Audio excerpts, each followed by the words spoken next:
Hadithi, hadithi. When I say hadithi, hadithi, you say hadithi and Joe. Hadithi, hadithi, story, story. Hadithi and Joe, story come. This is how we call for stories. And as your storyteller, I need your help calling for the story. Will you help? Yes. Hadithi, hadithi. Hadithi and Joe. As most stories do, this one starts a long, long, long time ago. But we will catch it on a December day in 2018, Kampala, Uganda.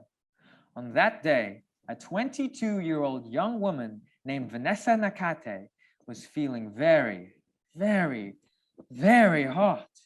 So hot that Vanessa Nakate was feeling very, very, very hot. So hot that the story is not coming. Hadithi, hadithi. Hadithi and Joe. Wait, this story will not come unless we listen to Vanessa's words. I asked my uncle to tell me how hot it was 20 years earlier.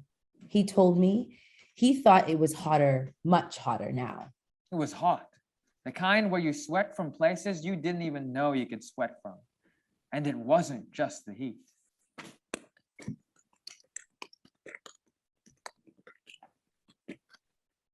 Let's listen to what Vanessa had to say.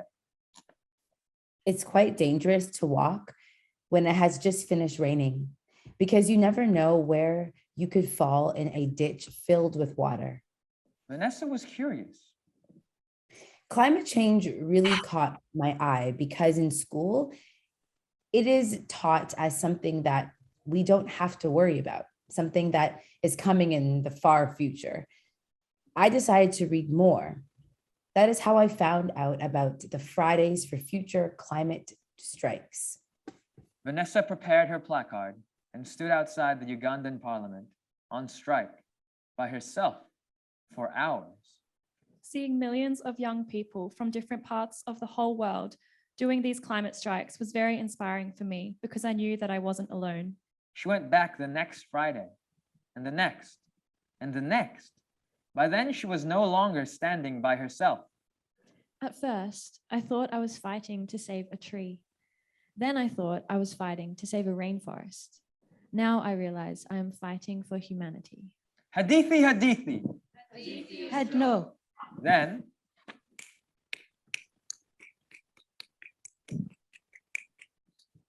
Locust invasion in East Africa is threatening the availability of food.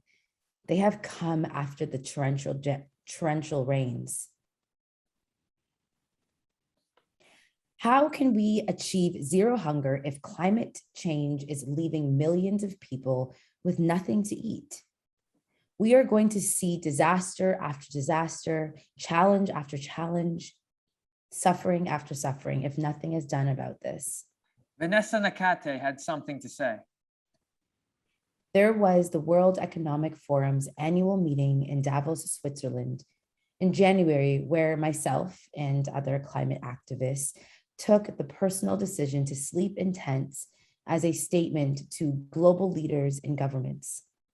We wanted leaders to know that they have to make uncomfortable decisions like giving up on the fossil fuel industry. The people and planet must come first. Vanessa was one of 5 climate activists on the Davos stage speaking. But in the photo that came out after, there were only 4, all European, all white. You didn't just erase a photo, you erased a continent. But Vanessa Nakate refuses to be silenced. Hadithi, hadithi. Hadithi and Joe. Listen to Vanessa Nakate. Historically, Africa has only contributed 3% of global greenhouse gas emissions.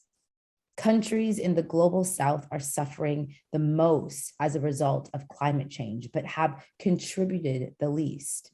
And yet, money still pours in from abroad to fund the burning of fossil fuels in Africa. Breaking news, we cannot eat coal or drink oil. Hadithi, hadithi. Hadithi and Joe. Listen, To truly understand this problem, we must listen to the voices of those suffering, both around the world and at home. Everyone must be involved in the process. We can only do something. We can rewrite the story. Hadithi, hadithi. I want to know how? Listen to Vanessa Nakate. Young women are the light this world needs right now. Young women are the solution the world needs right now. There is power in our voices. There is power in our activism. Listen to Vanessa Nakate.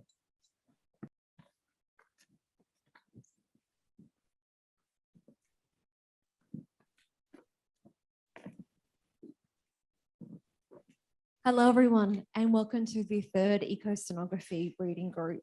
My name is Tessa Rickson, and it's my privilege to welcome you to Queensland University of Technology, where we're hosting this reading group today, and acknowledge that QUT acknowledges the traditional owners of the land where we now stand, the Yagara and the Turrbal people, and we pay our respects to their elders, laws, customs, and creation spirits. And I just want to thank Tessa and the wonderful reading that we've just had, which I'll mention in a moment. Just crossing now over to Ian for your acknowledgement. Those of us coming from Toronto or nearby or centered around York University are here in an area known as Tuckeronto or Toronto, which has traditionally been taken care of by the Anishinaabe, the Haudenosaunee Confederacy, the Huron-Wendat, and the Métis, is now home to many Indigenous peoples. And we acknowledge the current treaty holders, the Mississaugas of the Credit First Nation. This territory is subject to the Dish with One Spoon Wampum Belt Covenant, an agreement to peaceably share in care for the Great Lakes region. And I want to acknowledge also that all of our relations across Turtle Island, not just here in the upper northeast. Great. Thanks, Ian and Tessa. And welcome everybody to the third Ecoscenography Reading Group. Really excited to have you here today, both a live audience and an online one. And we are here live from Brisbane, Australia. I want to thank Miguel, Susan, and Aisha and the audience that contributed to the reading of Listen to Vanessa Nakate, including Auslan Sign Language interpretation from co-founder and director of Auslan Stage Left, Susan Emerson. Thank you very much for that reading. That play reading was also part of our last Ecoscenography Reading Group in October, and it's been a delight to see that performed in a reading. So just to give you a little bit more overview about the Ecoscenography Reading Group, this is a new platform for theatre makers who are interested in exploring a variety of articles, books, plays, and stories that forefront ecological ways of knowing. Each session will focus on a specific set of readings with special guests that help generate dialogue and discussion. And before we get started, I want to thank a whole bunch of organisations that have made this initiative possible. The Prague Quadrennial of Performance Design and Space, of which we are a PQ Knowledge Exchange platform partner, the Centre for Sustainable Practice in the Arts, the Arctic Cycles Climate Change Theatre Action Project, World Stage Design 2020-22, Trigger Creative, Griffith University Australia, Queensland University of Technology Australia, York University Canada. And I want to thank my colleagues Ian Garrett, Tessa Rickson, and Alex Lord for all their hard work behind the scenes, as well as Monique Roy and Josephine Reed, who's done the beautiful stage design. And Monique has been a key part of the curation and production behind this event. So thank you everybody for making this possible. So I want to introduce our guest speakers for this month's session. We have an incredible panel for you. So first we have Ian Garrett, who is no stranger to this initiative. He's a designer, producer, educator, and researcher in the field of sustainability in the arts and culture based in Toronto, Canada. He is Associate Professor for Ecological Design for Performance at York University. He is the Director of the Centre for Sustainable Practice in the Arts and producer for Toaster Lab, a mixed reality performance collective. He maintains a design practice focused on ecology, accessible technologies, and sonography. So thanks, Ian, for joining us today. And you're going to hear a bit more from Ian in a moment. Next, we have Bronwyn Pringle, who is a lighting designer and theatre maker based in Melbourne, Australia, who has worked in a plethora of performance practices, and spaces, including London Nightclub, a warehouse in Buenos Aires, the Federation Square, air conditioning ducts, and a wool shed. Bronwyn has received multiple Green Room awards, including a 2020 award for technical achievement, and holds a master's in design for performance from the University of Melbourne. Thanks, Bronwyn, for joining us today as well. We're super excited to have you. And finally joining us as well online is Tony Brumpton, who is an Australian-based artist and academic, and he's working in the field of oral sonography. And he likes the sound of birds more than planes, and I agree with you there. So thanks, Tony, for joining us as well. So Ian, Bronwyn, and Tony will help guide the discussion that will explore ecosonography responses to the 3 plays that we will read. And we're going to particularly focus on lighting and sound this month, and how we can use lighting and sound to create unique, provocative, and sustainable spatial experiences that forefront ecological issues on a local and global scale. We've also got 4 amazing actors joining us, both in situ and online. So I want to welcome the actors Miguel Usaris, Shari Indriani, Jason Klarwein, Afsena Tarabi, and Aisha Leslie Bentham, who are all here joining us today to make these stories come alive. So just a bit about our actors. Miguel Usaris was also somebody who's joined us before, and he's got a bachelor. He is currently a Bachelor of Fine Arts in Acting first-year student at QT, and he's joining us in situ, and you were blessed to have him perform the teller for listening to Vanessa Nakate. Shari Indriani is an Australian artist with an Indonesian, New Zealand heritage whose practice spans writing, performing, and directing for the stage, and she's currently Queensland Theatre's producer of new work. Jason Klarwein is a Brisbane-based actor, director, producer, and artistic director of theatre company Grin and Tonic with national and international recognition. Afsena Tarabi, or Afi, is a Melbourne-based performer and collaborator working across theatre, live art, and installation. Her work is sensory-led and explores the intersection of myth, ecology, and the body. Aisha Leslie Bentham is an internationally trained artist, scholar, creator, and speaker from Toronto, Ontario, and has earned a BFA honours acting degree with a minor in women and dysphoria studies from the University of Windsor, and has completed her MA in theatre and performance at York University. So we've got an amazing team here with you today. So to our plays, there are 3 incredible and thought-provoking texts from the Climate Change Theatre Action playlist, and these are Whistler by Giancarlo Abram, Morlong from Damon Shao, and Mizarquad, The Sky is Clear by Dylan Thomas Elwood. And we chose these texts as they address the central themes of growth and reflection, which we thought would be a great perspective to delve into with our guest lighting and sound designers in our reading group series.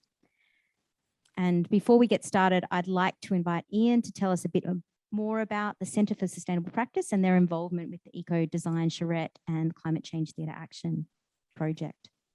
Thanks, Ian. Thank you, Tanya. The CSPA was, we originally started in 2008, and the first time, or at least the first time we used the name, when the initiative was, when we began, the goal was to actually take a number of different initiatives that have been already in operation of working at different ways of enhancing sustainability across different forms of arts infrastructure, supporting artists and arts organizations on pursuing sustainable approaches to the way that they make art and how that would influence the art that they would make, starting at that time. We've evolved since then, now 13 years later, having often said that the most sustainable thing that we've done has been to continue working. Our work began primarily in Los Angeles, California, but has grown beyond that to span the globe. We view sustainability as the intersection of environmental balance, social equity and economic stability, and are working towards a strengthened cultural infrastructure that sees itself evolved out of the principles of the Brundtland Report, the 92 Rio Earth Summit, and aligned with Agenda 21 for culture as a resource to artists and arts organizations. Our activities are many and have evolved over time. We primarily pursue research initiatives positioning arts and cultures as a driver of sustainable society. And our work with the CCTA hasn't been that different. In addition to that, just to mention a couple of the other things that we work towards, we have a web platform where we're trying to share at least one sustainable approach to art making a day with a number of our partners. We put out a quarterly print publication, which is also available electronically, with a number of special reports, including the anthologies that come out after each of the CCTA projects happens in partnership with the Arctic Cycle. And right now we're doing the bulk of our work outside of the CCTA, which is a longer term ongoing project, has been around bringing an environmental assessment toolkit to Canada, with a lot of consultation that's looking to launch in early 2022, which we've been working with our Department of Heritage and the Canada Council for the Arts in preparing to help towards green transition within the cultural sector here in Canada. The CCTA, though, was started in 2015. At the time, the CSBA wasn't necessarily a partner with it, but it was with our close collaborator who I know Tanya knows really well, Chantal Bilodeau, a playwright who's been working on a cycle of plays about climate change called the Arctic Cycle, which is also now the name of her organization. The reason for it to be created was that people were claiming that there just wasn't enough work to be made, enough dramatic literature around climate change. And so what better way to do that than to start commissioning it? So starting in 2015, we started to commission every other year in odd years 50 short climate change plays to enhance the library of plays that would be available, such as the one we just heard and the ones we're going to hear in just a moment. There are now 200 of those. With the second iteration in 2017 and then following in 2019, published into anthologies, which can be purchased and people can continue to use them. The premise of how the CCTA gets organized is that as long as somebody, the plays are made free for anybody to use, and as long as somebody is using one of those plays as the cornerstone of an event, whether or not that's a formal reading or staging of it, people will also take it to other media, film and podcast and radio, or bring it into living rooms or classrooms and cafes, where anything can really be a CCTA event, as long as one of the plays is somehow involved in the creation of that project. And over the course of the 4 iterations that we've now been through, we've moved from about 70 participating I'm not sure where we'll end, because we're still bringing people in to this year's CCTA, but we're going to end up somewhere between 300 and 400 sites around the world, as well as the number of playwrights that have been involved and continue to produce events. It's going to be running for another few weeks, culminating on December the 18th, if I have that date correctly off the top of my head. The design charrette that came with an idea coming out of the second CCTA, which sort of germinated in the first CCTA, which was around this idea that, like, how can we get other aspects of theater, other theater artists involved in ideating around what a theater that responded to climate change looked like. So we put out an open call after the first climate change theater action in 2015, seeing who would be interested in being involved, and there was a little bit of uptake there, and then decided that we wanted to be proactive. In 2017, commissioned 10 different designers to design the plays that were that year had been specifically commissioned out of Canadian playwrights. That was the colonial sesquicentennial 150th anniversary of the Confederation of Canada in its contemporary nation state form. And we were and had focused on Canadian content and Canadian issues in the CCTA that year, and focused on having those designed in 2017. In 2019, working with Triga Creative, we set the ambitious goal of having a seed concept for every one of the plays that is currently being put together into a design book as a companion to the play anthology that's already been released, to look through those design ideas and different ways of approaching it, and combining that through a charrette, an intensive period of work to explore different ways of creation, ranging from biological cultures to reused bottle materials to extended reality. And now in 2021, in this current CCTA, both with the events that you're seeing here, through the Ecoscenography Reading Group, through what is referred to as a global network learning class in the parlance of my university, between myself, Tanya, and Tessa, through our 3 universities, where we're bringing in students, and again, working through Triga with now a global roster of participating designers and performance design artists, however they may commit themselves, are going through the same process of working to create design responses to all of the plays yet again. This time working not just to the print publication that we will release following along with an anthology going into 2022 in sort of our fallow year, but also as part of an exhibition for World Stage Design in August of 2022, which will be August 6th through 16th in Calgary, and which ecoscenography has become one of the 3 main organizing ideas around that event. And at the same time, we're planning now again for 2023. Wow, that's impressive, Ian. Amazing. Great. Well, let's get started with the first reading. This is Whistler by Giancarlo Abraham. It's going to be performed by Afsana, Jason, Shari, Miguel, and Aisha, with stage directions read by Shari and Aisha and Jason. Actors, when you're ready. Whistler by Giancarlo Abraham. On a rooftop at the edge of a city, on its edge, 3 chairs are whistling, 3 in a row in different pitches, almost mechanical. They summon a cool wind that blows. The chairs keep whistling mechanically, followed by the sound of a cool wind, unless stated otherwise. A boy sits on one of the chairs, closes his eyes, whistles too, his own song. The wind sings back whenever the boy whistles his song. This first time, the wind catches with it 2 men who take a seat on the other chairs. They join the boy and the chairs in whistling. Suddenly, we are on a mountain, and the boy takes a step toward the audience. On our island, all men were brothers of a sister of one of my mother's friends. We were all related. If not family, at least familiar.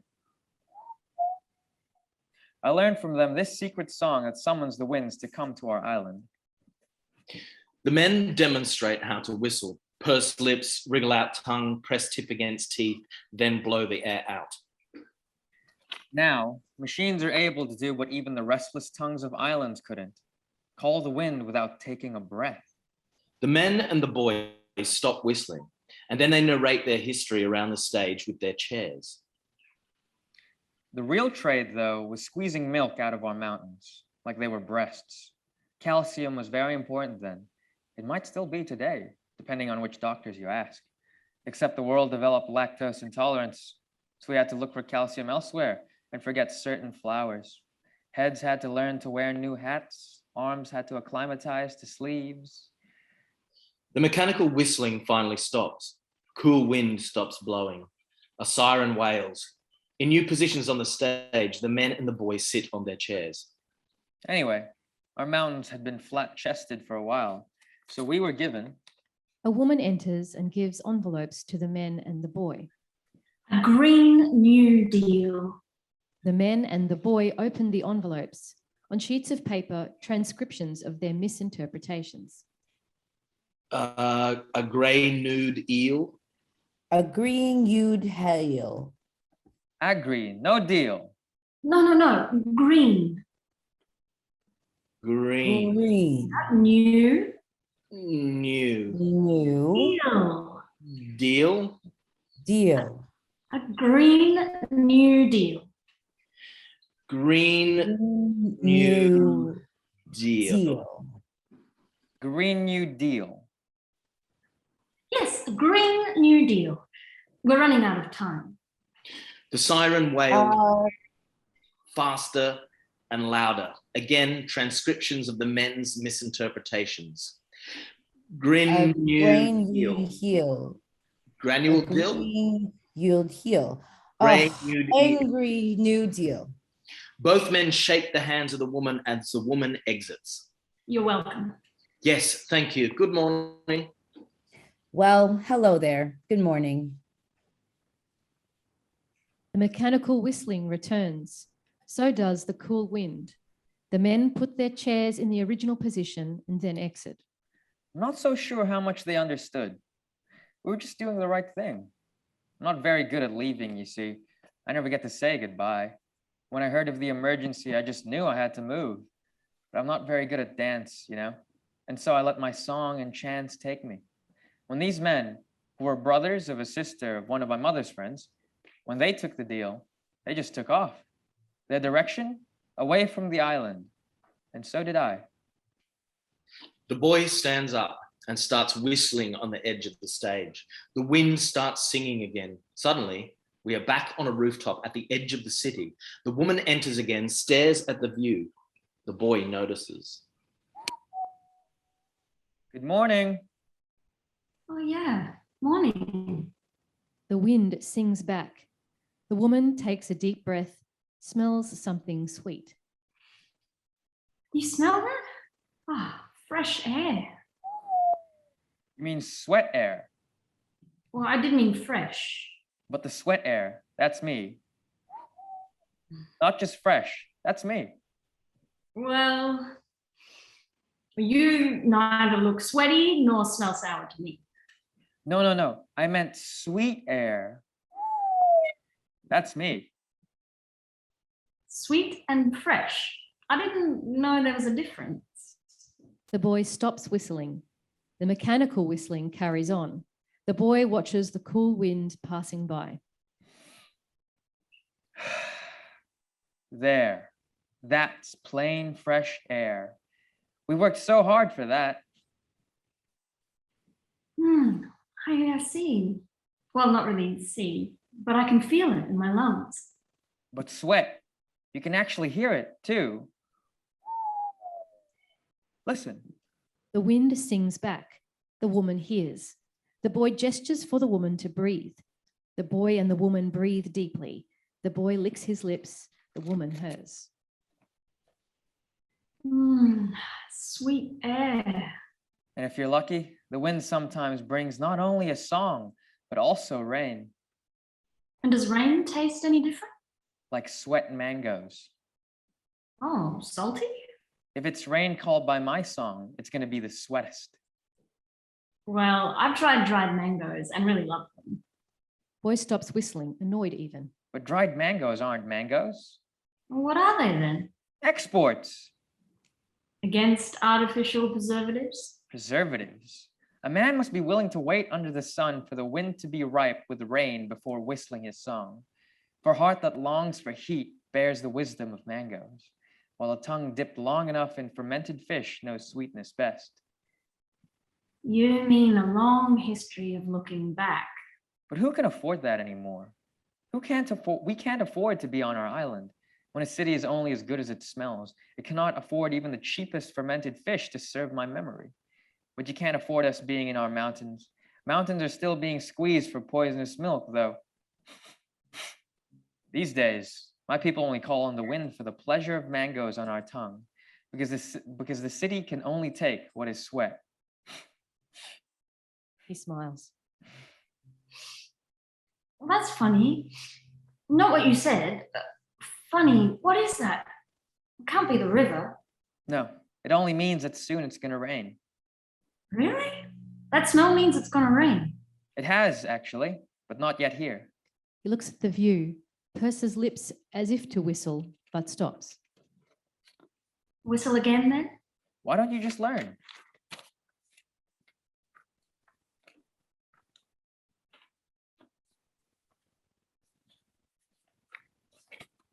Boy demonstrates to the woman how to whistle, purses lips, wiggles out tongue, presses the tip against his teeth, and then blows air out. The woman tries but fails and keeps on trying until she can finally whistle.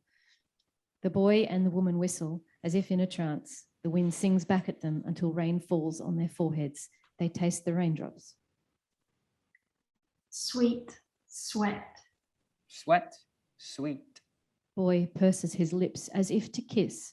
A siren wails. The trance is broken. Sweet, sweat. Sorry, emergency. Good morning. Good morning. Can you save the rain for next time? The woman rushes to exit.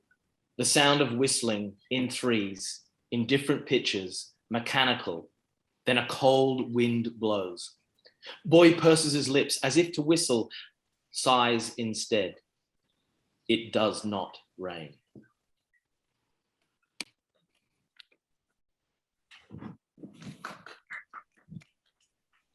Thank you so much. Thank you so much, actors. I'm really, really beautiful, and what an amazing piece. It's just so incredible how that play creates such a sense of world in its use of language and play on language. And to me, sound is like another character in this play piece as well, which is one of the reasons why we chose it, looking at sound as sonography. So Tony, this first question is for you as a sound designer. Sound plays a major role in encapsulating the absurdist world of Whistler. What initial design ideas came up for you when reading the script?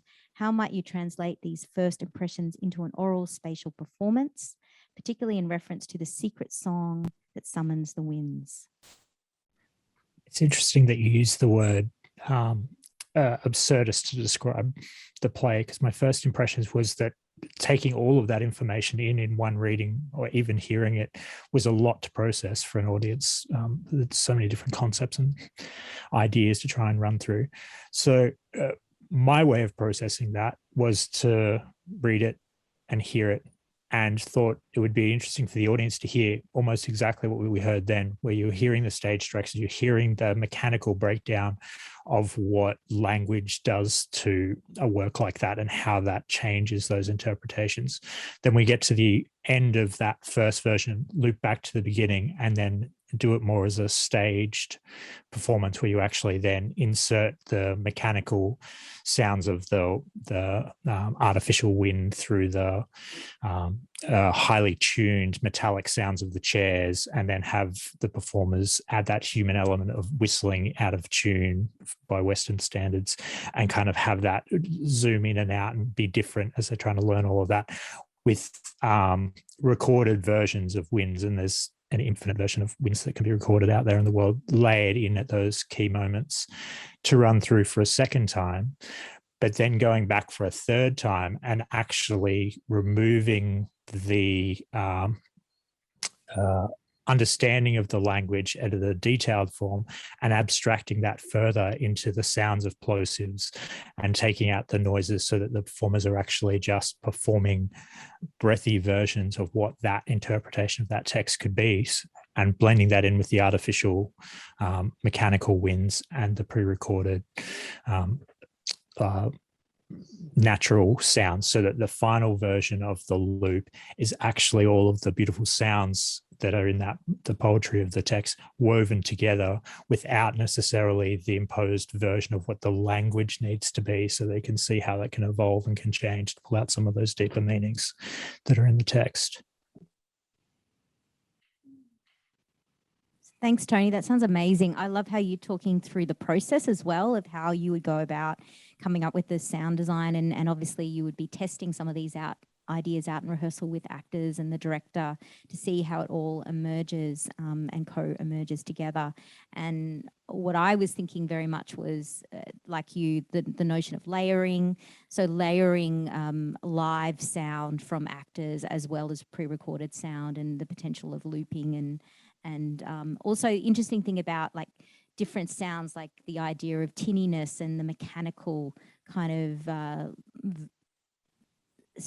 mechanical sounds that this play brings up, as well as the more organic, which I think is kind of interesting to think about that as a contrast. It seems like a very multi-sensory play. So if we're thinking more broadly, the idea of smell also comes into play. And it's interesting to think about sound and smell are often things that are not considered enough, I would say, in performance design. It's always about the visual comes first. So I like the way that the playwright has really focused on those other design elements that often don't get enough focus. Great. So moving on to, I suppose, the more visual context. And this is for Ian. And this question is, as a lighting designer, what are the parts of the script that resonated with you most? How would you begin to consider the world of the play as expressed through light, in particular the author's reference to the rooftop at the edge of the city as the setting of the play? Yeah, I mean, one of the things, and similarly in sort of like a transitional idea, there is the idea of the coming of rain, which actually spoke a lot to me in terms of the lighting. There's a few different ideas that come up through the text for me. One is this weather shift idea over the course of it, which I think is like, these are all interrelated. So I'll start with this idea of the shifting weather. I think that there's an idea of directionality. One of the things that I like about the rooftop is that it really opens it up so that you really can make sense. If you want to anchor it into actual space, you can make sense of light coming from a number of different angles and directions, and I think that that's important, and we'll come back to that in a moment. I think that there's an element of the atmospheric, because I'm getting a sense, not just based off of the reference to the smell of mango, etc., and the centrality of that there's a bit like it being like there's indicators of the climate being somewhat tropical from there. So I like the idea of atmosphere and humidity that comes along with that, coming along with those ideas. And one of the core ideas that I come to because of that is this idea of relationship to the angle of the sun, and an equatorial sun versus a European sun. There's a lot of lighting conventions that we have in theater and I have really only my own thoughts to back this up. I should do research into this at some point. But I've always felt, insofar as looking at the way that if you look at seasonal relationships to light as they hit the earth, that a lot of our conventions around angles of what we expect within theater are built around things that have much more of a temperate seasonal relationship. So as you move equatorial, the light moves overhead. And so there is this idea that comes through this piece as we're talking about approaching weather, in that and being at the being on the top of a building at the edge of the city. So this sort of interface zone that you can sort of be surrounded from multiple angles, that in sort of starting with this idea of that equatorial overhead sun that might be more directional and filling that humid space, that as the idea of the cloud or potential of rain coming in comes in, that gets much more diffuse and comes in from many other places, and that it's at the edge of the city, and thinking that it might be the edge of a city in the Philippines, that we might be adjacent to water as well, that gives you the opportunity to both reflect up, to fill in, to really highlight or cause an uneasiness around that idea of where that light's coming from, that sort of equatorial idea, and shifting that into something that is much more cloudy. I keep thinking of my own personal experience of living in the city of Houston during 2011, which is not quite as equatorial, but rains quite a bit, being subtropical. And in 2011 had very little rain, but we continually, whereas in other times when I've lived there, it rained nearly every other day. And that we continually get that cloud cover, and you'd be going through these cycles of changes in lighting from like the bright directional sun, especially midday, because it's a very hot place, and then it's spreading out and retaining that sort of like stifling humidity and brightness within that humidity. So that's sort of, as I think about like the transition from one point to another within that, those are sort of an accumulation of the ideas that come to mind. Great, thanks, Ian. That's really rich. And both, I think Tony and Ian have pointed to some beautiful ideas. It's interesting because when I read this script in particular, I did see it in a more of a traditional theatre setting, perhaps because of the absurdist language and the use of effects, I suppose. It'd be interesting to think, how would you take this out into a site-specific location and work with light and sound in that way? But yeah, just something to think about. So we're going to move on to the second play. And this is Mulong by Damon Shao. And it's performed by Afsana and Shari with stage directions read by Miguel and Jason. Actors, when you're ready. Mulong by Damon Shao. Characters. Ibunda, an older woman, a person of color. Wati, a younger woman, a person of color. Background. Indigenous peoples make up about 6% of world population but inhabit more than a quarter of our planet's land area. Harnessing their knowledge and philosophy on sustainability is vital to the future of biodiversity and humankind. Note, Molong, a Penan word, is pronounced Molong, with stress on the second syllable. Its meaning will be clear as the play goes along. Part 1. Ibunda sits in a chair facing the audience. Wati combs Ibunda's hair. Even though the two are interacting, they exist in separate spheres of being and in different times. When she was born, the powers that be said she was useless and should be thrown away. I was free, roaming the forest, dancing with the trees. When she came of age, she was married to someone who never spoke and never smiled. I went to the edge of the realm, saw the sky meeting the vastest ocean. When she grew older, they moved her to a settlement and cut her off from her land. I climbed mountains so high, I reached the top of clouds. When she died, no one mourned her passing. No one remembered her stories, except me. Wati begins to hum. It is an ancient tune that conveys all the joys and all the sorrows. Lights change. Part 2, a time when the two women exist.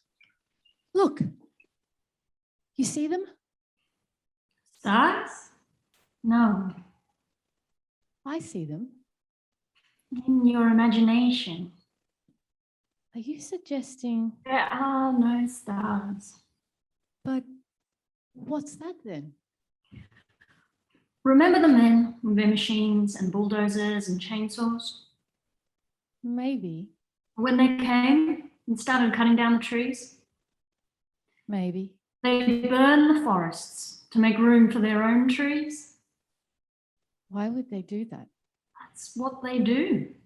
The forest burned, the sky filled with smoke and ash. Do you remember? I remember when morning mists shrouded saplings and undergrowth and revealed fruits and flowers when the sun rose. That's gone. Gone. Too hot. No more mists. No stars because of the smoke and ash. Really? She looks up and tries to ask the stars. Is that true? There is no answer. Lights change. Part 3, when Ibunda was younger. When the scientists came, I thought it was my way out of the clutches of the powers that be. So I told them everything I knew.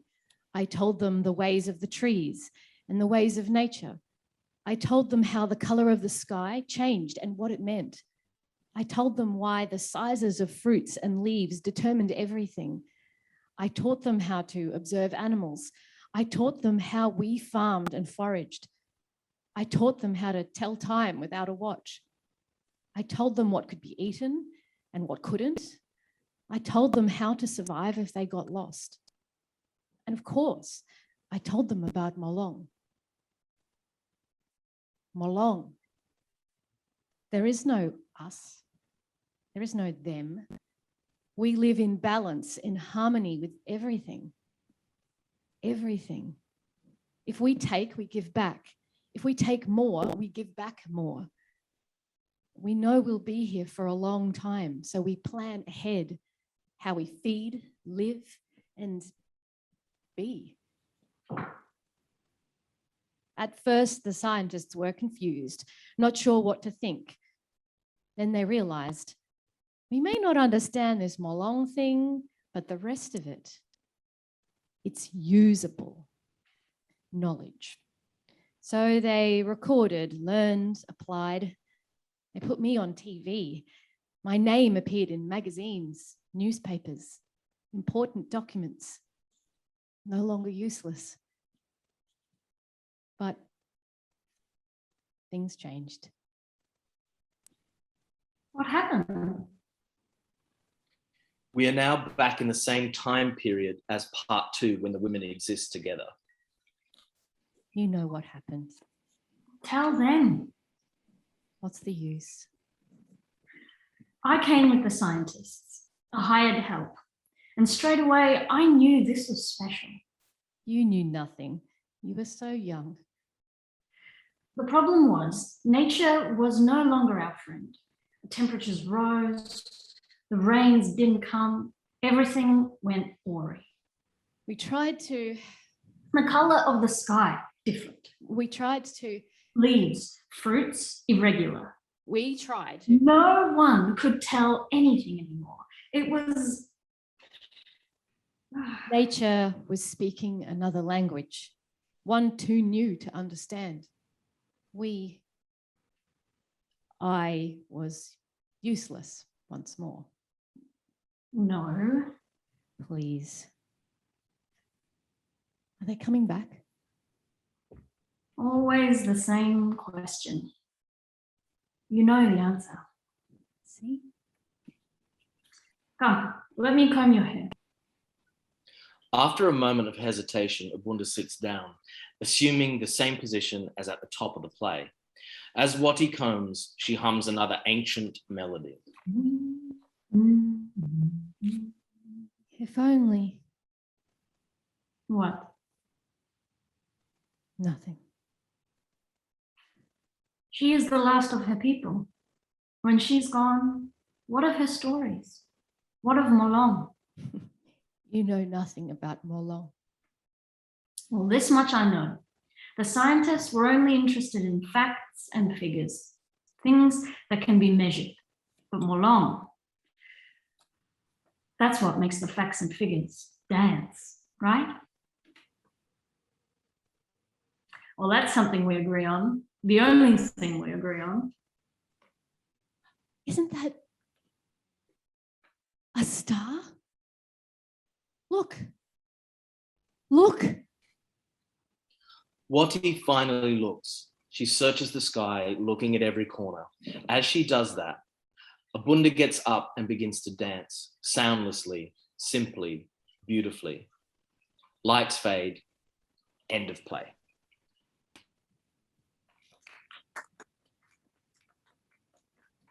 Thanks so much for that beautiful reading. Yeah, it's such a, there's so much in all of these plays. It's hard to imagine that they're only 5 minutes long when there's so much richness in each one of them. So this next question goes to Bronwyn. So in Molong, the playwright plays with having different timescales in the same space. How might you consider this as part of your lighting design? How might lighting help separate and unite time and space? So one of the things that really kind of strikes me about this piece is the way that it's written to give quite a lot of freedom, but is also to designers, but is also kind of factoring in those elements. So while it talks about a bunch of different timescales, it's not being really prescriptive about, you know, daytime and nighttime and sort of telling you where to go with it. It's just saying this is different to this. So like what strikes me is the possibility of quite simple changes of space. So part one can be set up as a space where they're quite isolated. So, you know, it might be something like really individually picking them out. Then in part two, we go, there's more of a connection to grounding. And so it might be that the first part, we didn't see the floor, we were floating in space. And then the second part, we can ground us and connect us to kind of seeing more of the physical space that we're in. And that we're not, those timescales don't dictate that any of them have to be a particular thing. It's actually more about how we feel about it. And I kind of think that that's, for me, it's one of the main things that I do, is that a lot of other people set the scene, do the practical elements of where are we, what are we doing, but I'm really part of saying how we feel about these moments. So, you know, I think that the timescales here give us those separate feelings.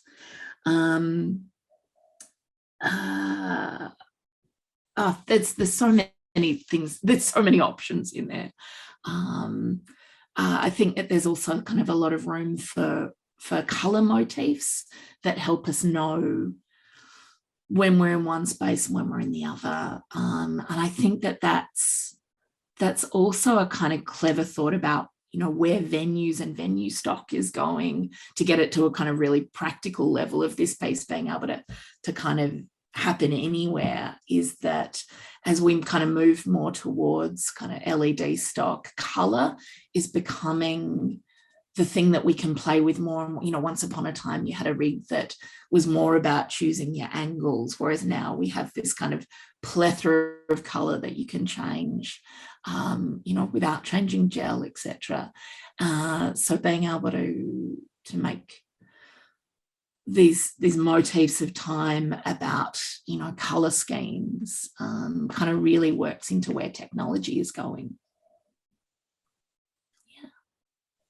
Thanks so much, Bronwyn. I think you really got to the nub of what we're talking about here with light and sound, is that what we're talking about here and what sound and light do so well is create or evoke notions of feelings. So in a way, as a lighting designer and a sound designer, I can see that you are designing for feelings, you know, emotions. It's a very emotive medium, and perhaps arguably more emotive than perhaps, you know, the conventional sort of set and costume design disciplines in theatre, in that it gets kind of very, very quickly, we get into a state of either negative or positive or something in between.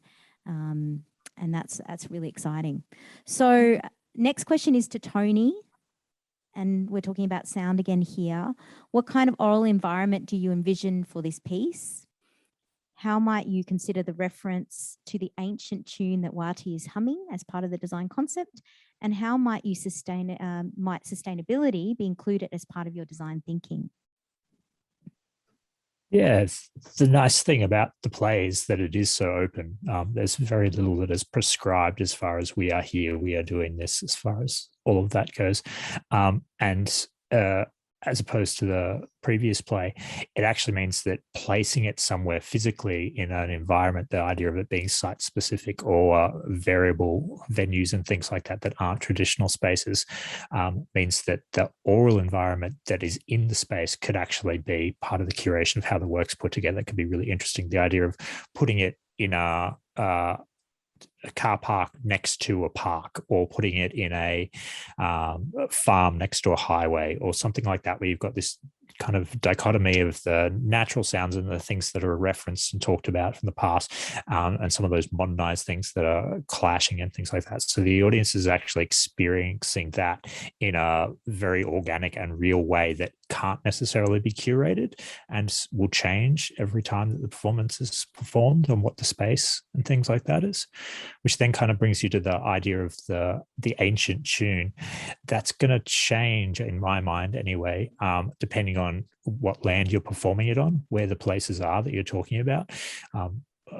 This is written for a specific idea and a specific culture in mind that I don't know anything about. So to go and take that and implant that into somewhere that's may not resonate in the same way is a interesting idea from a historic point of view, but from a lived thing, it might be more interesting to adapt it to whatever is appropriate for the area that you're in, and go through the processes of the correct permissions and talking to the Indigenous people that is referenced at the start of the areas you're performing on, and finding out what version of that is, that then gets blurred together in some way with those environments you're actually performing on, so that it's very much connected to land and place sonically as well as the physical environment.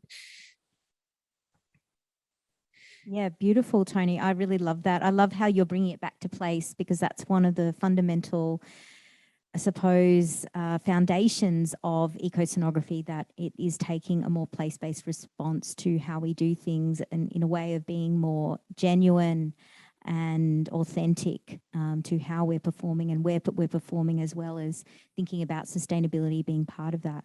So that's awesome. We're now to our final play. And this is Ms. Hawkward, The Sky is Clear by Dylan Thomas Elwood. It's going to be performed by Afsana, Jason, Shari, Aisha, and Miguel, with stage directions read by Shari, Aisha, and Afsana. Actors, when you're ready. Mizakwad, The Sky is Clear by Dylan Thomas Elwood. Characters: Coyote, male; Sun, female; Black Snake, any gender; Raven, female; Suit, male. Lights up on a twisted, decayed forest clearing. Fireflies hang in the air, giving off a faint blue glow. The trees dotted around the stage are skeletal, heavy with black moss and dripping oil. The ground is cracked and barren. Coyote sits on his knees, center stage, his head hung in sorrow. He wears tethered leather clothes and beaded choker and fur over his sleeves. He gradually lifts his head, staring into the audience. It was all a long dream, a wish, a promise, soft grass underfoot, crisp air on my face, the warm kiss of that lucky old sun. Sun, enter, stage right. She wears a brilliant yellow dress, sparkling with crystals and shards of mirror. She dances a slow step towards Coyote. He does not react. But one day, even old Sun cast her gaze away in shame. She took a look over Turtle Island and screamed out, "How could it come to this?" Sun stops her dance and looks around the trees. She grabs her head and shrieks, falling to her knees. How could it come to this? The black snake covered Sun's eyes, tried to quiet her cries, and now all that falls on us is venomous rain. Black Snake enters stage right. They are a mass of torn, black and grey fabric, gloved and clawed hands, tentacles and smoke. They wrap their arms around Sun's head lovingly and slowly tear her off stage right. When Sun went away for the winter, she took all her warmth with her. Where once the rivers ran, now they crawled, bubbling and sour.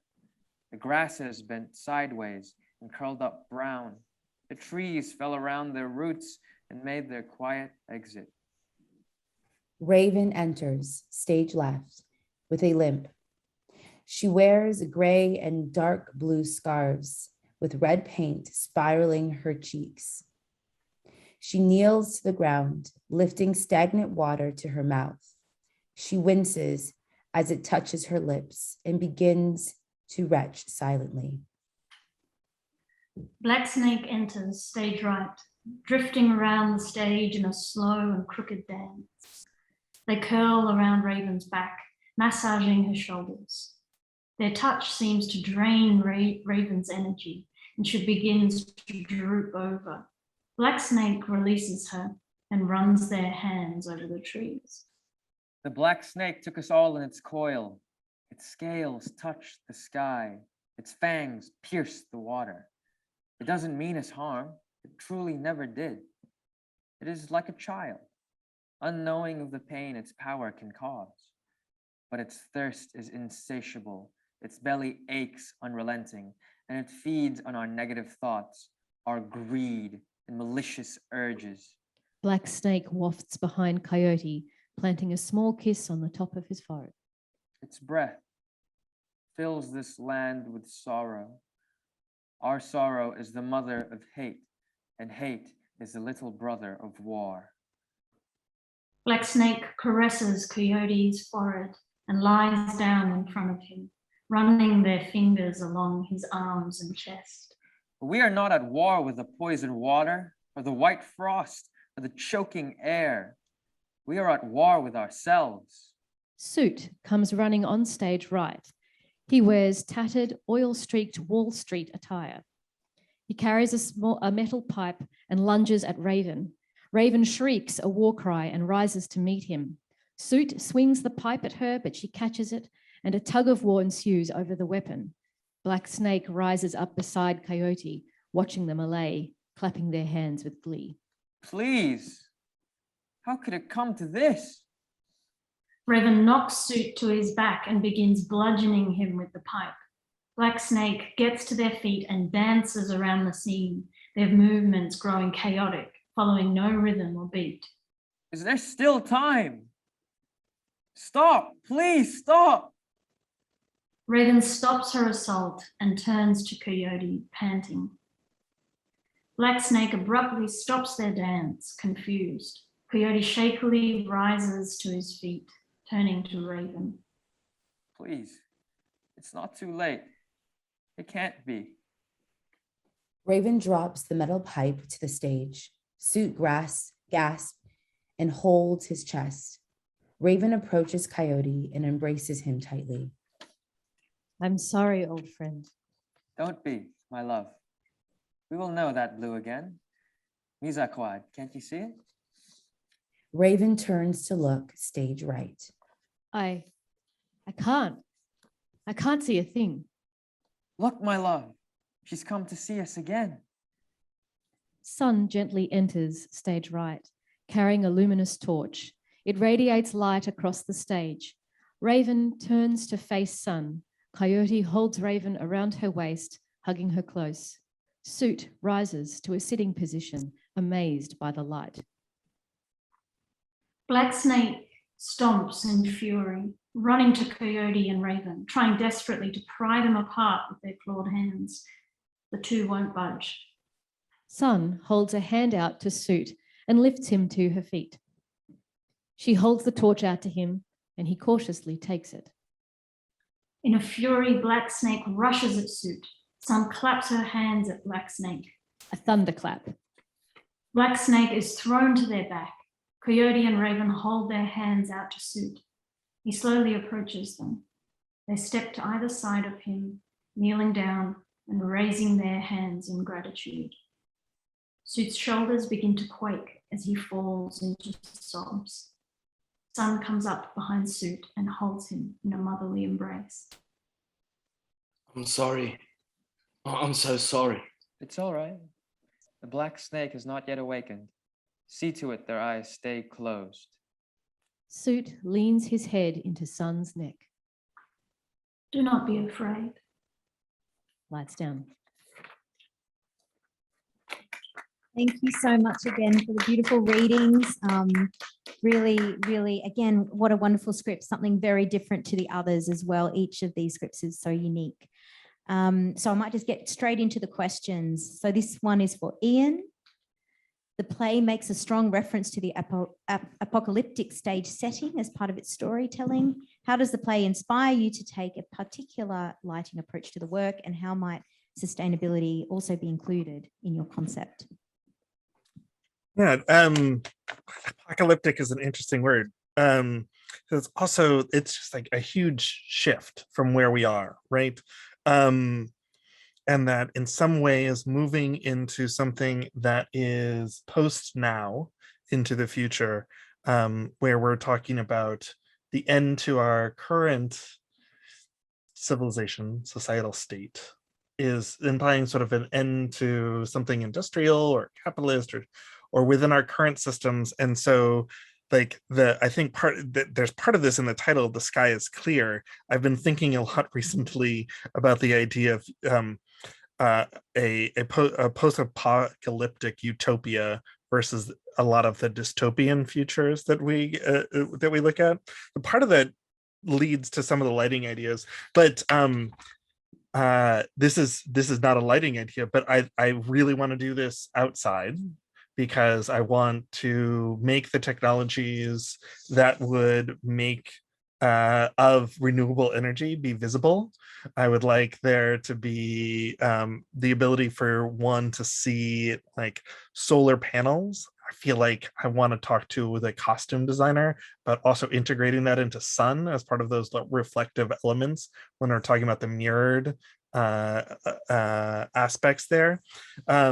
So why outside? One, my immediate thought to how to, because there's a strong feeling that I have towards like a conventional dance approach to pull people off of the ground and surface on the sides, but I don't want to like just put it into a theater. And so my impulse into trying to figure out how to make it so all of the lighting is sourced out of the things that have a renewable power to them is actually to have them be spots operated from people on bikes, which have to power them.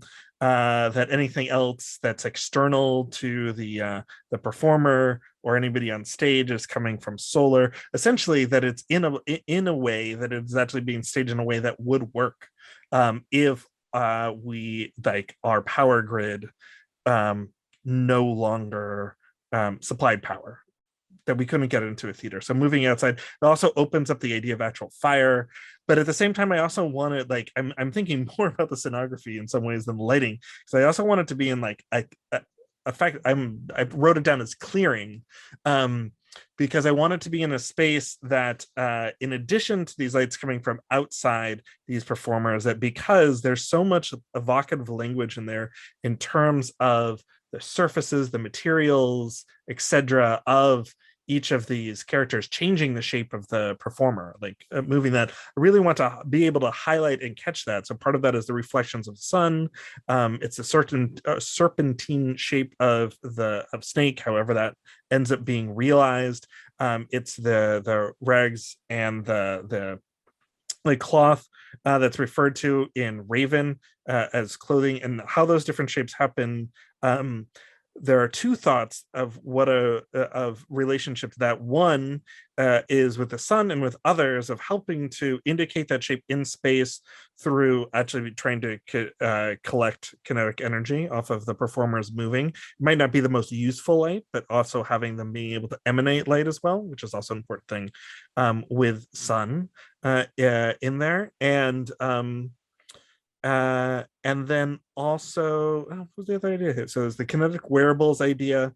But as light comes off of them, and especially if of sun reflecting off, I want it to be able to hit something, because in this idea that is post-apocalyptic, I want the audience to be able to have an experience where they are seeing the shape of the space that we're in reevaluated. And I think with the mirrors coming off of that and the potential for reflections off of that, that they could change around the way that someone is perceiving in a space that of not walls, but whether it's trees or some sort of clearing, some sort of like boundary to that space that there is the ability to reflect off of, so that in coming into the assumption of that space can be played with by the things that are reflecting off of it as well.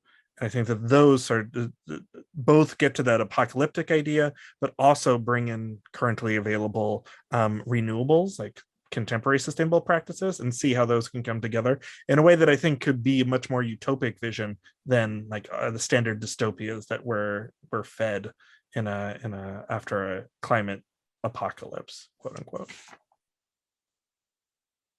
Yeah, nice ideas there, Ian. Like you're really getting into the whole scenography of the play, which is awesome.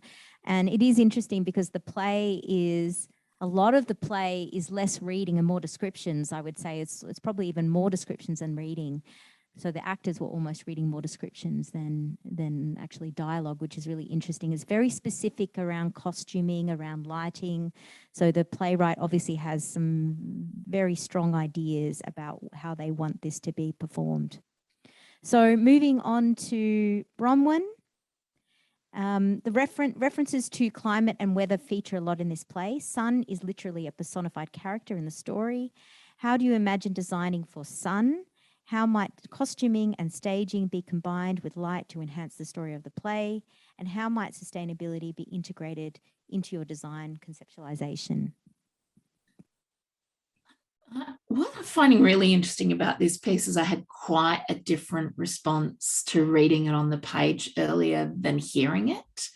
And like initially when I was thinking about the sun, I was thinking about the fact that it's written in, in a single location allows for a really kind of like high concept lighting design of something, like it's mostly lit from a single light source that represents the sun with just sort of some sort of little glow that you could see the rest of it when the sun is away, and the sun kind of pulsing in and out as this like really intense light from one angle. But then once I was listening to it read out loud, I actually went down sort of a different path where I also wanted to take it outside. Ian and I have had some really similar responses to this, but I wanted to take it outside and put it in a location where I could use the sun as the sun. I had a recent project because of COVID rescheduling that suddenly what was supposed to be a nighttime show was going to be a daytime show, and I was already contracted, and they were like, well, how can we still use you? And what we were going to do was use me to kind of look at where the sun was going to be at that particular time of day and orientate the show to best utilize daylight. So I would actually be a daylight lighting designer, and I'd kind of love to do that with this. So I'd love to kind of have some sort of contraption that would allow to choose a location that the sun was going to hit. Obviously, this is all a bit kind of like out there because you'd have to get to put on the show on the right day that the sun was shining bright, but let's just go to this fantastical place. So you pick the location that the sun is kind of beaming in at the angle you want on the playing space, and then with some kind of blinds or shutters, you're revealing and hiding the actual sun shining on the stage. And I loved what Ian was saying about the possibility of outside bringing in fire. So that maybe actually the rest of it, when the sun is being hidden, is actually just lit by other natural light sources like fire. Yeah, I mean, like I'm already going into the logistics of this in my brain, and it's a bit of a nightmare, but it's very exciting. I also, like Ian, was really responding to the idea of reflection and mirror. And was starting to imagine this costume of the sun. I think most of my focus in this piece was about the sun. That was, like almost like a mirror ball, but more exciting, to kind of really let that character of the sun reflect and radiate light everywhere, so that you get this kind of contrast of this dark space that you can barely see into, and that every time the sun comes in, it's it's really blinding. And when they kind of really hit that peak position on stage, that the sunlight is hitting them, they're like a supernova. Would be very exciting. Yeah, and I mean, I think that the most possible sustainable lighting designer we could be is to actually just control light that already exists. So it'd be so exciting to try and make that kind of lighting design. Great. Awesome. Exciting. I really want to see this show. I think it's really interesting in terms of, I mean, you both sound like you're working potentially on the similar show.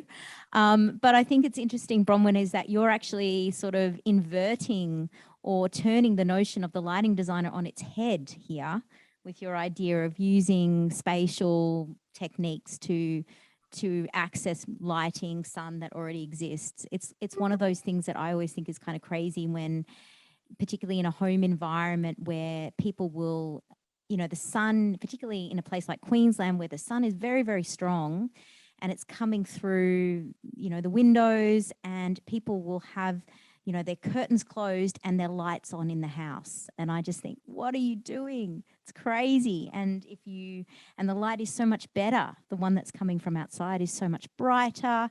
It's so much, the coloring is so much better than just whatever you've got at home. So that I agree. I think that's really exciting to think about how we work with place and we use the energy that is around us, and rather than going back to some of those traditional forms of making theatre lighting, actually exploring new aesthetics and new processes, which is basically what both of you are talking about, using sustainability as an innovation, which is really core to ecoscenography. So that's awesome. That's really exciting.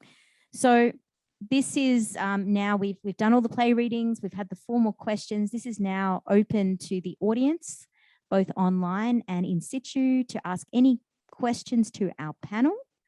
This is an amazing opportunity to ask questions about any of the plays and any of the responses that we've had. And while we're all waiting for that to come through, any questions to come through, I might actually have a quick check-in with the actors and see what their experience was like and their thoughts of the plays. Maybe Jason, do you want to maybe tell us how you found the readings and the plays? And I know you're a theatre maker as well, so there might be some different ideas that you got from the plays as well. Well, obviously, you know, they're idea works, so they're the kernel of something larger. So for me as a theatre maker, when you look at it, you go, okay, cool. Well, how would you build upon this? Like the designers are talking about, you know, how would you build upon it to make story or to push the story in a way that could have a much larger life or a much rounder life? But just to echo what Tony said, because Tony was talking about, you know, depending on where the place was done in terms of the ancient voice.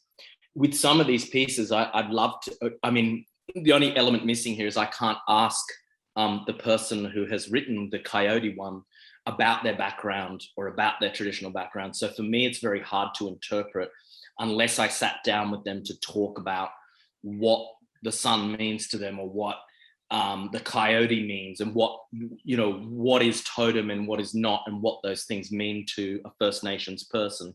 Similarly in terms of Molong as well. So for me, that would be a process as a director.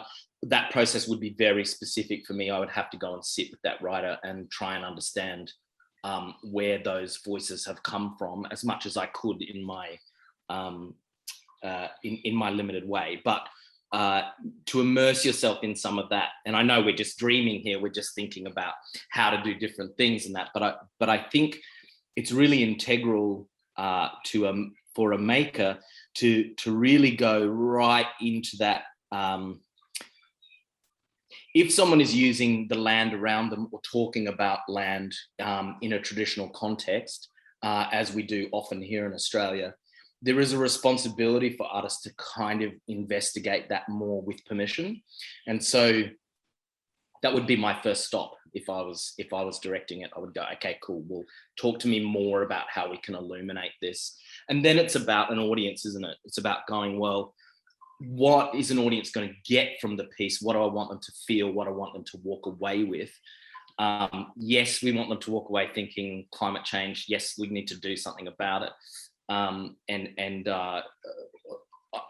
was working on a piece recently about flying foxes in far north Queensland. There are critically endangered flying foxes called the speckled flying fox. And we're making a little kids show, which has puppetry, live animation, and actors as well. And that show is that literally about a tree where the town is trying to get rid of the flying foxes because of the development, it's interrupting development. And people don't like flying foxes because they're ugly. But unfortunately, because of the rainforest, the way the ecosystem works is that the flying foxes drop the quandong fruit, which the cassowaries eat. And if you've ever seen a cassowary, it's a magnificent dinosaur bird that is so beautiful. But people think about the cassowary and they think, oh, the cassowary is great, let's save the cassowary. But what they don't realize is that flying fox is integral to that. So how to make something of the land attractive to humans in that. So we've made a kids show basically, and they call them sky puppies. A lot of the rescuers call them sky puppies because the babies are so cute. So we've gone down this track of our attempt is to try and make baby bats as cute as possible so that humans will go, we'll save them. So I guess it's about talking, and that's about talking to the people who are from there. That was about talking to people who are from there, to rescuers, to children, to all different sorts of people, and to Indigenous people from that place, because there are a couple of those people in the show. Anyway, that's my rant about all of that. Thanks, Jason. That sounds like an amazing show. I love the idea of sky puppies. I've never heard that before. But yeah, you've always got your hero species that are the ones that, the koalas, the kangaroos, the ones that get people passionate about the environmental crisis. And then the whole way it works in ecology is that you have your hero animals that help also fund the animals that are not so beautiful or aesthetically pleasing to us humans, but obviously are a really integral part of the ecosystem. So have we got a question in the Q&A? I actually don't have access to the Q&A. Do you want me to read it? That would be great, thanks. Erica says, I love the idea that sustainable lighting is using that which is already out there. Besides mirrors, what other ways might you use to bounce and control natural light into spaces? Ooh, nice. Which lighting designer wants to answer this one? Bronwyn, you were typing already. I saw that. I was about to start typing an answer. So what we were looking at with this project, which, got delayed again, but so who knows what's going to happen when it next happens. We were looking at the times of day. So this project was going to be at about 6 o'clock. So 6 o'clock in Melbourne in November is still really quite bright. We were looking at the angle that the sun was, because the sun was going to be starting to come down, what angle that was going to be coming in, and what the buildings around were going to shadow and what was not going to be shadowed. We were looking at like mirrors in terms of reflecting light onto something, but we were also looking at costuming with sparkle in it to make characters pop. So it wasn't necessarily that the light was bouncing off them onto something else, but just bouncing off them in a way that made them kind of shimmer. It was a circus piece, so the options for shimmer and sequins was endless. We were also looking at, we were looking at the possibility of still using some theatrical lighting in the shadows. I think that was as far as that particular project got before COVID got in there and cancelled it. But I guess, control and aperture, a completely closed window is different to a window with a translucent blind, to a window with louvers that is casting, shadow and light. kind of all of those different ways we can affect an aperture of natural light. Great. Yeah. Thanks.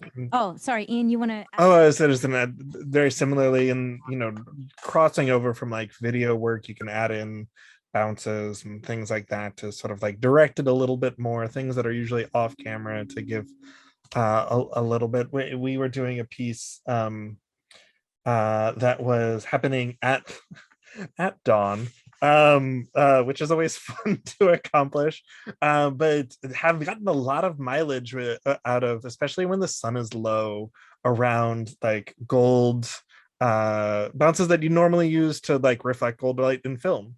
And they're really like compelling visual things. They're usually lightweight, so we get putting them in a performer's hand, but allow you to really direct a little bit of light in a controlled way, as well as another. And they're brought into performance, similar to like the aperture is putting different mediums in that you were talking about, Bronwyn. But I really love. It's just something that I'm very enamored with now, is using like the gold foil reflective pop-up bounces that you can use in film, because you can get like a nice bounce into things as well and start shaping that a little like even more. Great, thank you. There's a lot of great conversations happening here. I think we have another question. Is that from the audience? Great.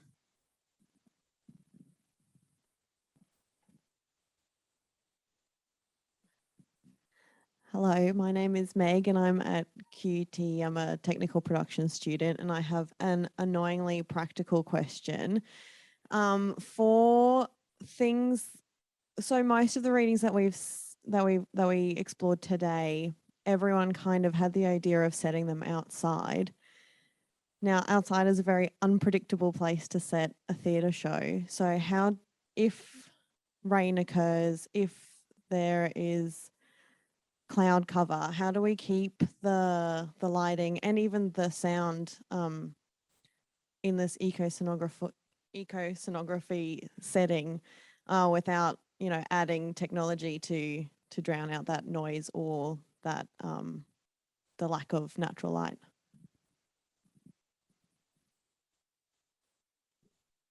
From a sound perspective, whenever you walk into a space, whether it's a traditional theatre space, a convention centre, or a found space, or whether that's a park or a parking lot, there's always going to be a noise floor of a certain level. As far as that, it's already going to have its own natural environment, whether that's air conditioning buzz or whether that's the highway next door. And knowing how that is and embracing that and making that part of it is kind of that a really clear, easy distinction between the idea of sonography and the idea of just a traditional design of going, let's blank everything out, let's make it nothing.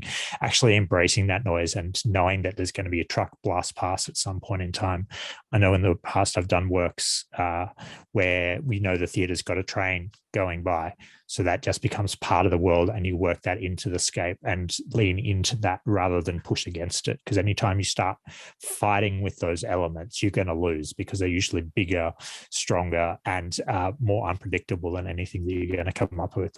When you embrace them, suddenly that changes the audience perspective on the space that they're in, what the work's about, and how they're going to kind of contribute to their experience as a part of the performance. Their noise that they make as an audience changes and shifts in an interesting way sometimes as well to go along with that. So there's always going to be, if we're in the subtropics, it's a giant storm, it's going to be very hard to perform a certain type of work, but it doesn't mean that that's not part of the experience for the audience of showing up to a work that they know there's going to be at. You go to a music festival and it pisses down rain.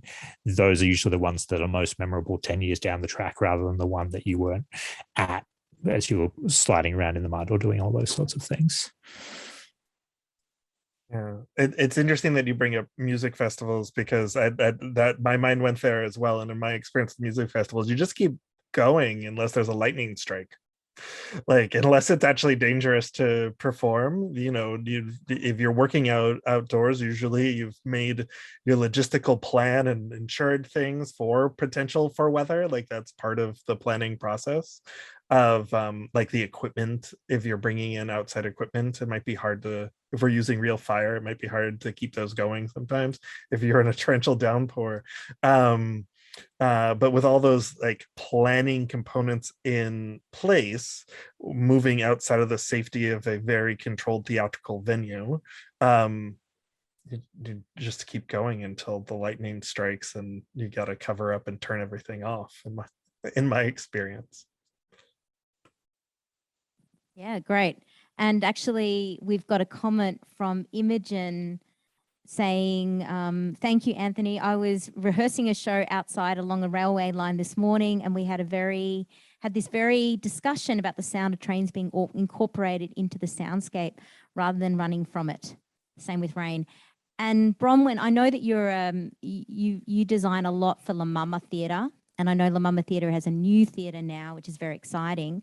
But I wondered if you might, I was just thinking about La Mama, the old La Mama, and I think it was the garbage truck that used to come around and be part of the It was the bottles out the back. That's right. Do you want to mention that? Do you want to just tell us about that? Yeah. So it's the back. Well, I mean, La Mama you can orientate in any way, but what is quite frequently sort of the back of the stage, there's a door that opens directly to where a restaurant brings out their bottles and throws them into the recycle bin.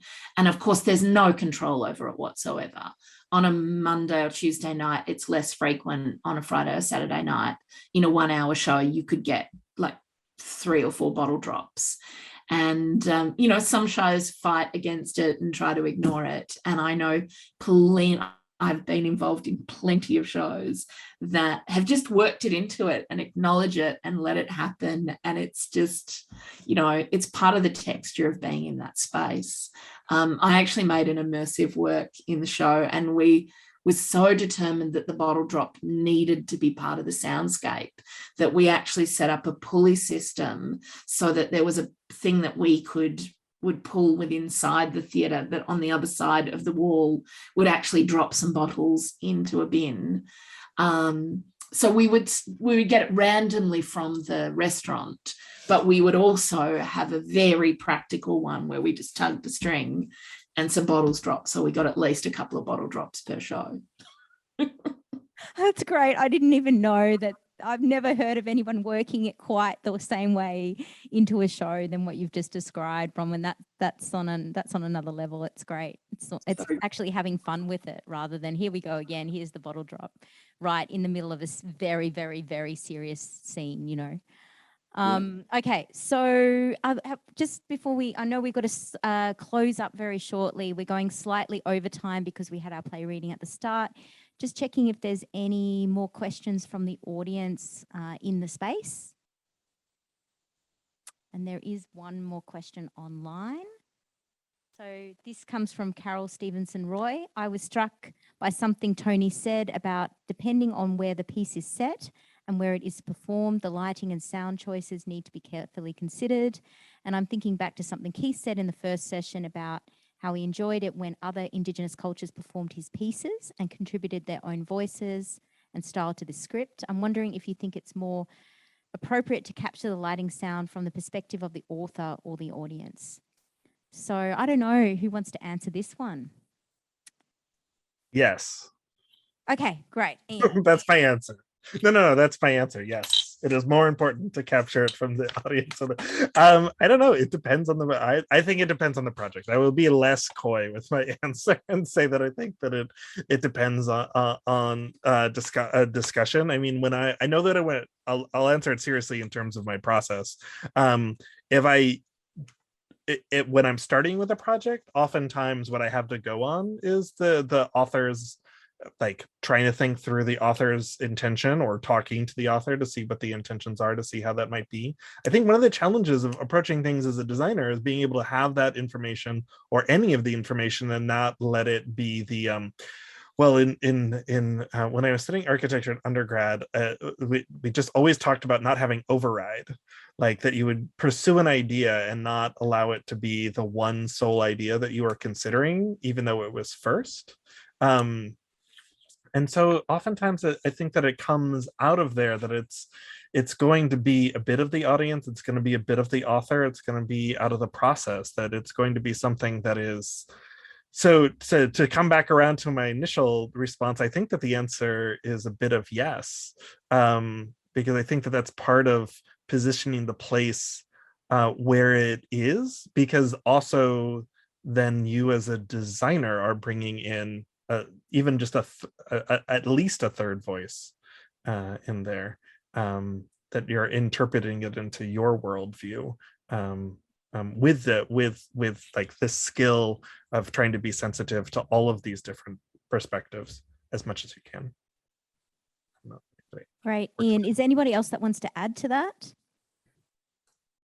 Yeah, I'd just like to kind of like support that idea that it's really about finding that balance, treading that line of taking it all in, and I think that's where I get really excited by designing immersive spaces, because you get to kind of, in some ways, everybody's in the same space because everybody is on the stage and in the audience and in the control position at the same time, but also you're acknowledging that everybody has a slightly different perspective all the time.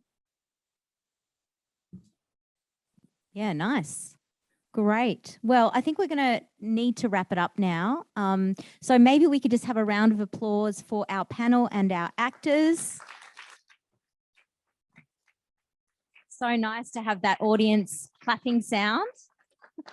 So thank you everybody for your amazing questions and exciting discussion points. And I want to thank everybody who's been involved in this project, those of you that are in the audience, on stage, online, the audience that is online that we can't see necessarily, but we know that you're there. Thank you for your questions and for being with us today.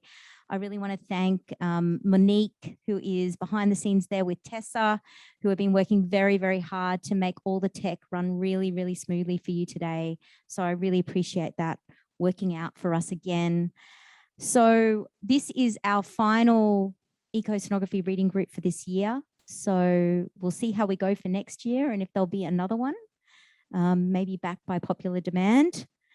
But yeah, you feel free to go and have a look at our Ecoscenography website, and all the information will be there, including a recording of this session. So that's all from us today. Thanks so much for joining us. See you later.